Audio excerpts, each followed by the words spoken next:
مع بداية كل سنة جديدة، كثير من الناس بيفكروا في أهداف جديدة وقرارات جديدة. لكن شو رأيكم هالسنة نتجاوز الأفكار السطحية شوي؟ اليوم رح نغوص في فكرة أعمق بكثير، فكرة المراجعة السنوية الشاملة والصادقة للحياة. يعني هل نحن جاهزون فعلاً نعمل جرد لحساباتنا الشخصية؟ وهذا هو السؤال المحوري. تماماً مثل ما أي شركة تعمل جرد مالي سنوي، ليش ما نطبق نفس المبدأ على حياتنا؟ هي فرصة حقيقية نوقف للحظة وننظر بصدق لكل شي مر، ونخطط بجدية للي جاي. المفهوم الأساسي اللي بنتكلم عنه اليوم هو المحاسبة. بس انتبهوا، إحنا ما بنتكلم عن مجرد تفكير عابر أو تأمل سريع، لا، الموضوع أكبر. بنتكلم عن عملية تدقيق دقيقة ومنظمة، كأن كل واحد فينا هو المحاسب والمراقب لنفسه. وهذا القول المأثور بيلخص كل الفكرة. المحاسبة هي فعل استباقي، يعني أنه نمسك زمام المبادرة ونقيم أنفسنا بدل ما ننتظر يوم الحساب يجي، سواء كان هاليوم في المستقبل القريب أو البعيد. طيب، في القسم الأول رح نتكلم عن طواحين الهواء الوهمية، لأنه بصراحة قبل ما نقدر نحاسب أنفسنا بصدق لازم أولاً نعرف شو هي الأشياء اللي بتلهينا وبتمنعنا من هالشي. وهنا في تشبيه عبقري. كتير من الأحيان بنستهلك كل طاقتنا في صراعات ومعارك ما لها أي معنى، بالضبط مثل شخصية دون كيشوت اللي كان يحارب طواحين الهوى وهو مفكرها وحوش عملاقة. طب ليش بنعمل هيك؟ يمكن لأنه هاي المعارك الوهمية بتعطينا شعور زائف إن على حق، من غير ما تكلفنا أي عناء في مواجهة أنفسنا بجد. ويمكن أوضح مثال على طواحين الهوى هاي هو الجدال اللي بيتكرر كل سنة عن الاحتفال برأس السنة والخلط بينه وبين عيد الميلاد. لما ننشغل بهالتفاصيل السطحية منكون ضيعنا على أنفسنا فرصة ثمينة لاستغلال هاي اللحظة للمحاسبة والتأمل الحقيقي. يعني الخلاصة هي إنه التركيز على الأمور التافهة والجدالات الفارغة هو في الغالب استراتيجية، يمكن حتى تكون غير واعية، للهروب من مواجهة الذات، هروب من المراجعة الحقيقية اللي بتحتاج شجاعة وصدق. وهالشي بياخدنا للقسم الثاني اللي بينتقل من المشتتات الخارجية لتحدي داخلي أكبر بكتير، الحقيقة وقدر العسل. هو الاختيار الصعب بين قول الحقيقة اللي ممكن تزعج وبين الصمت المريح. الفكرة هنا عميقة جداً.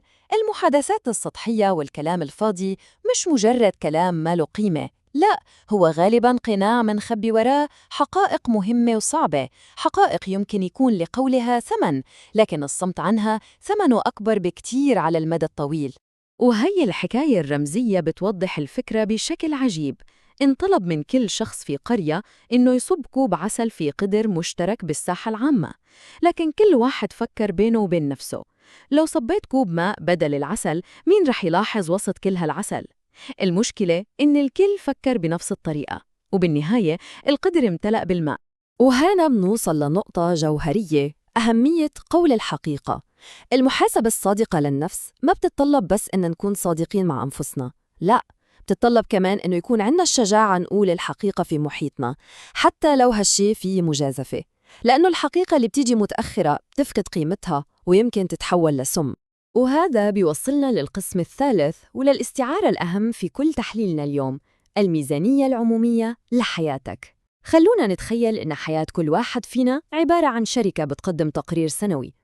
خلونا نتخيل الموضوع هيك، كل سنة هي مش مجرد وقت بيمر، هي عبارة عن رأس مال ثمين جداً وغير متجدد، 365 يوم بتنحط بين إيدينا عشان نستثمرها. السؤال هو كيف استثمرناها؟ وهذا السؤال بيحطنا مباشرة في صلب الموضوع. حياتنا هي أهم مشروع عنا. طيب، هل هالمشروع بيحقق أرباح من الحكمة والأعمال الصالحة والنزاهة، ولا يا ترى عم يتكبد خسائر في الوقت والطاقة والضمير؟ وهون الفكرة المجردة بتتحول لشي ملموس تماماً. هاي مش مجرد أرقام، هاي بنود في ميزانية الروح. في جانب الأصول منسجل كل عمل خير، كل معلومة مفيدة تعلمناها، وفي جانب الخصوم منسجل كل وقت ضيعناه، كل ظلم ارتكبناه، وكل حقيقة كان لازم نقولها وسكتنا عنها. طيب، بعد ما شخصنا حالة هذا المشروع، السؤال هو كيف نحوله للربحية؟ وهذا بياخدنا للقسم الرابع والأخير، الطريق إلى الربحية. العملية المقترحة بسيطة جدا لكنها قوية.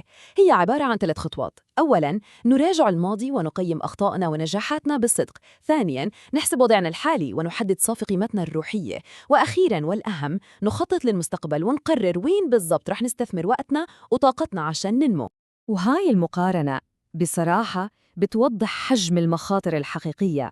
الإفلاس المالي ممكن نتعافى منه، حتى دول كبيرة أفلست ورجعت وقفت على رجليها.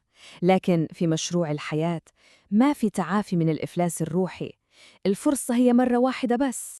وهنا بنوصل لإعادة تعريف مهمة جداً لمصطلح الآخرة. بدل ما نفهمها بس على أنها الحياة بعد الموت، ممكن نفهمها بمعنى أبسط وأقرب: ما هو آت، أو ببساطة المستقبل.